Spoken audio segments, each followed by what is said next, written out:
ఒక్కసారి ఈ వ్యాన్ ని పరిశీలించండి. టాటా ఏఎస్. ఆ వ్యాన్ కెపాసిటీ ఏంటి, ఆ లోడ్ ఏంటి? రాజమండ్రిలో ఇటువంటివి స్క్రాప్ బిజినెస్ సంబంధించినవి డైలీ వెళ్తూ ఉంటాయి. అధికారులు కానీ ఎవరూ కూడా వీటిని పట్టించుకునే ప్రయత్నం చేయరు. పైగా అత్యంత వేగంగా ఇవి వెళ్లడం సాటి ప్రయాణికులను భయభ్రాంతులకు గురి చేస్తున్నాయి. ఎందుకంటే ఎక్కడ మీద పడుతుందో, ఏ అపాయం జరుగుతుందో అని భయంగా వాటి ప్రక్కనే ప్రయాణించేవారు ప్రయాణం చేస్తున్నారు. మరి వీటిని అరికడతారా, అరికట్టరా?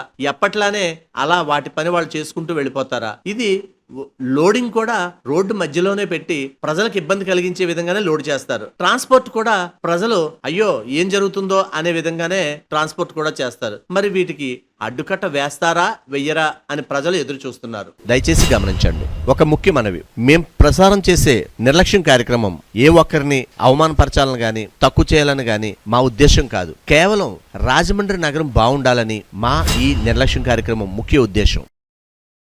ఇలాంటి చాలా ఉన్నాయి, ఇంకా దాచాం కుప్పలుగా.